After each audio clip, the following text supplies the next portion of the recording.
కొత్తగూడెం పట్టణానికి సంబంధించి ఈరోజు దాదాపు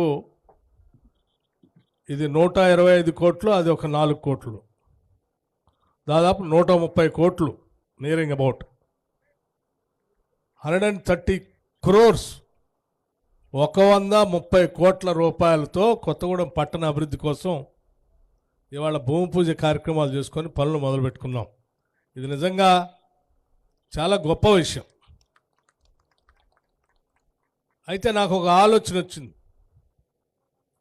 130 crores-తో ఈరోజు అంటే ఇది ఈ మంచినీటికి సంబంధించినటువంటి 125 కోట్లతో భూమి పూజ చేసుకుంటున్నప్పుడు మరి గతంలో 10 ఏళ్ళు ఈ రాష్ట్రాన్ని పాలించినటువంటి బీఆర్ఎస్ పార్టీ దాదాపు 42,000 కోట్ల రూపాయలతో మిషన్ భగీరథ కోసం మేము అప్పు తెచ్చి రాష్ట్రంలో ఏ ఒక్క ఇంటికి కూడా నీళ్లు లేకుండా పూర్తి స్థాయిలో నీళ్ళు ఇచ్చామని చెప్పి సర్టిఫికేట్ ఇచ్చి ఢిల్లీ కేంద్రానికి కూడా పంపించారు, ప్రజలకు కూడా చెప్పారు. మరి 42,000 కోట్ల రూపాయలతో ప్రతి ఇంటికి నీళ్ళు ఇచ్చిన కార్యక్రమం ఉంటే మళ్ళీ 125 కోట్ల రూపాయలతో కొత్తగూడెం పట్టణంలో దాదాపు 1,85,000 జనాభాకి ఇవాళ నీళ్లు ఇచ్చుకోవాల్సిన, అదనంగా ఈరోజు ఖర్చు పెట్టుకోవాల్సిన అవసరం వచ్చేది కాదు కదా. దీంతోపాటు నా పక్కన ఉన్న వెంకటరెడ్డి గారు కూడా నిన్నంతా ఒక మాట చెప్తా ఉన్నారు. భువనగిరి నుంచి ఆలేరు శాసనసభ నియోజకవర్గంలో అక్కడ కూడా మంచినీటి ఎద్దటి అన్కనెక్టెడ్ విలేజెస్ చాలా ఉన్నాయి, దానికి ఒక 150 కోట్లు అవసరం ఉంటుంది, దాన్ని వెంటనే శాంక్షన్ చేయండి అని అడుగుతుంది. అంటే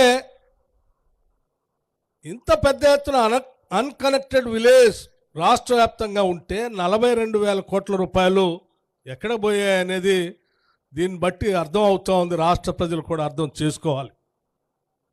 ఈ రాష్ట్రంలో చాలా గ్రామాలకి ఇంకా మంచినీరు అందలేదు, కానీ గ్రామాల పేరు మీద, మనందరి పేరు మీద ఈ రాష్ట్రాన్ని తాకట్టు పెట్టి దాదాపు 50,000 కోట్ల రూపాయల మిషన్ భగీరథ పేరు మీద తీసుకొని వచ్చి ఈ రాష్ట్ర ఆర్థిక పరిస్థితి విధ్వంసం చేసి ఈ రాష్ట్ర ప్రభుత్వం పాలన చేసినటువంటి నాయకులు 10 ఏళ్ళు విధ్వంసం చేసి వెళ్ళారని చెప్పటానికి ఈ 2 ఉదాహరణలు నేను మీకు గుర్తు చేస్తూ ఉన్నాను.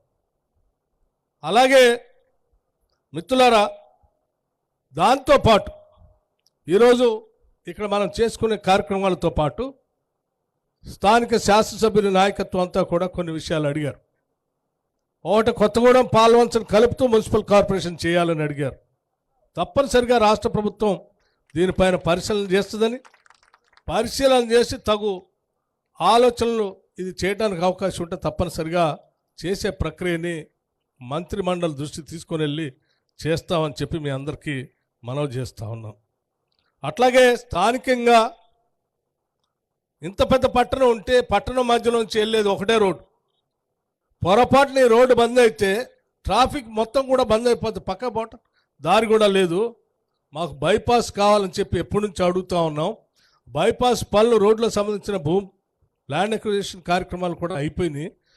మధ్యలో ఉన్నటువంటి ఆర్ఓబి ఒకటి కడితే అది పూర్తి అవుతుందని అడిగితే వెంకటరెడ్డి గారు, ఆర్ఎండ్బి మంత్రి గారు వెంటనే వీరు మొత్తం దస్త్రం బయటికి తీసి సాంబశివరావు గారు కొత్తగూడెం సంబంధించిన ఆర్ఓబి కావలసిన నిధులు కేంద్ర ప్రభుత్వంతో మాట్లాడి శాంక్షన్ చేయించే ప్రక్రియను నిన్నే మొదలుపెట్టాను, ఫైల్ అక్కడ ఉంది, తొందరలోనే శాంక్షన్ చేయించి క్లియర్ చేసి తీసుకొని వచ్చి మళ్ళీ భూమి పూజ కార్యక్రమాన్ని నేను వస్తానని వారు చెప్పారు, హామీ ఇచ్చారు. చాలా నేను ఈ జిల్లా ప్రజలందరి తరఫు నుంచి నేను కూడా ప్రత్యేకంగా నేను వారితో ఉన్నాను.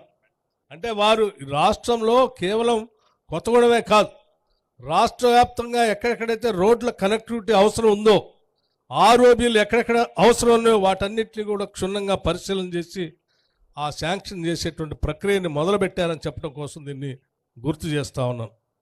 అట్లాగే స్థానికంగా ఇంకో సమస్య కూడా అడిగారు. ఇక్కడ అనాదిగా ఉన్నటువంటి thermal power projects stage 1, stage 2, stage 3, stage 4 వరకు గతంలో వెలుగులు నింపినటువంటి ఆ థర్మల్ పవర్ ప్రాజెక్ట్స్ ఈరోజు మూతపడిపోయాయి. స్థలం పెద్ద ఎత్తున ఉంది, పిట్ హెడ్స్గా దగ్గరలోనే బొగ్గు అందుబాటులో ఉంది, నీళ్లు అందుబాటులో ఉన్నాయి. ఇక్కడ మళ్ళీ వాటిని మొదలు పెడితే తప్పనిసరిగా పెద్ద ఎత్తున రాష్ట్రానికి ఉపయోగకరంగా ఉంటుంది, స్థానికంగా ఉద్యోగ అవకాశాలు కూడా దొరుకుతాయి, దీన్ని మొదలు పెట్టండి అని అడిగారు. తప్పనిసరిగా మేము దాన్ని పరిశీలన చేస్తా ఉన్నాం. థర్మల్ పవర్ ప్రాజెక్ట్ని అది కూడా సూపర్ క్రిటికల్ టెక్నాలజీతో ఇక్కడ ప్రారంభం చేయటం కోసం ప్రణాళిక తయారు చేస్తున్నాం. కొద్ది రోజుల్లోనే దానికి సంబంధించిన శుభవార్త కూడా చెప్తామని మీ అందరికీ మనవి చేస్తూ ఉన్నాను. అట్లాగే ఐటీ హబ్ గురించి అడిగారు. ఐటీ హబ్ సింగరేణి కాలేజ్ సంబంధించి స్థలాలు ఉన్నాయి, మీరు ఇస్తే ఇక్కడ ఐటీ హబ్ పెట్టుకోవడానికి అవకాశం ఉంటుందంట. నేను తప్పనిసరిగా హైదరాబాద్లో సింగరేణి కాలేజ్ సంబంధించిన యాజమాన్యాన్ని పిలిపించి మాట్లాడతాను. తప్పనిసరిగా మనకి ఇక్కడ అవసరం ఉంది, ఇక్కడ చదువుకున్నటువంటి విద్యార్థులకు ఐటీ హబ్ అవసరం కూడా ఉంది. పారిశ్రామిక కూడా బాగా అభివృద్ధి చెందుతున్న ప్రాంతం కాబట్టి ఇక్కడ కావాల్సినటువంటి మానవ వనరులు అందించడానికి తప్పనిసరిగా టైర్ 2 సిటీస్గా దీన్ని అభివృద్ధి చేసే కార్యక్రమంలో ఐటీ హబ్ను కూడా శాంక్షన్ చేయటానికి ఐటీ ఇండస్ట్రీస్ మంత్రి శ్రీధర్ బాబు గారితో మాట్లాడి దీన్ని శాంక్షన్ చేయించే కార్యక్రమం కూడా చేస్తామని చెప్పి మీ అందరికీ నేను మనవి చేస్తూ ఉన్నాం. అట్లాగే స్థానికంగా ఉన్నటువంటి ఇతర అంశాలు ఏమున్నా కానీ సీతారామ ప్రాజెక్టు సంబంధించి ఇప్పుడే తుమ్మల నాగేశ్వరరావు గారు చెప్పారు, మన వెంకటరెడ్డి గారు చెప్పారు, శ్రీనివాస్ రెడ్డి గారు చెప్పారు.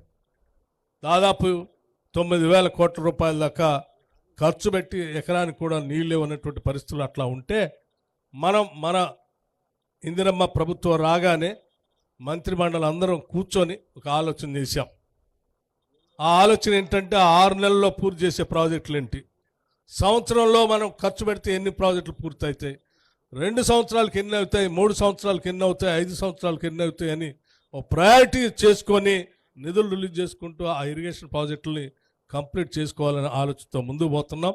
అందులో భాగంగా సీతారామ ప్రాజెక్టుకి 70 కోట్లు రిలీజ్ చేసి శాంక్షన్ చేస్తే కెనాళ్ళు రాజీవ్ కెనాల్ ద్వారా నీళ్లు ఆ ఎన్ఎస్పి కెనాల్కి లింక్ చేయొచ్చని, ఆ తర్వాత వైరా ప్రాజెక్టు కూడా లింక్ చేయొచ్చు అని చెప్తే వెంటనే దానికి శాంక్షన్ చేయటం, పనులు ప్రారంభించటం, అక్కడ ఉన్నటువంటి మోటార్లకి డిపార్ట్మెంట్కి నిధులు కావాలంటే నిధులు రిలీజ్ చేస్తే డ్రై రన్ కూడా చేశారు, రాత్రే వెట్ రన్ కూడా చేశారని మంత్రి గారు చెప్తా ఉన్నారు. అంటే త్వరలోనే ఆ నీళ్ళను కూడా పారిచ్చే కార్యక్రమం జరుగుతూ ఉంది. జరిగే ప్రక్రియలో భాగంగా మరి కొత్తగూడెం మీద నుంచే పోతా ఉన్నాయి కాబట్టి మరి మా సంగతి ఏందని సాంబశివరావు గారు అడుగుతూ ఉన్నారు. తప్పనిసరిగా ఇరిగేషన్ మంత్రి గారు చెప్పారు, ఉత్తమ్ కుమార్ రెడ్డి గారు, తప్పనిసరిగా మన జరిగినటువంటి రివ్యూలో కొత్తగూడెం శాసనసభ్యుల కోరిక మేరకు కొత్తగూడెం ప్రాంతంలో కూడా ఎక్కువ మొత్తంలో నీళ్లు పారటానికి, ఎక్కువ ఎకరాలు నీళ్లు ఇవ్వడానికి అవకాశాలు పరిశీలన చేస్తాం, అవసరమైతే అదనంగా చిన్న డిస్ట్రిబ్యూటర్ కెనాల్స్ కూడా ఇస్తామని చెప్పి వారు చెప్పారు. తప్పనిసరిగా అది పరిశీలనలో ఉందని మీ అందరికీ మనవి చేస్తా ఉన్నాం.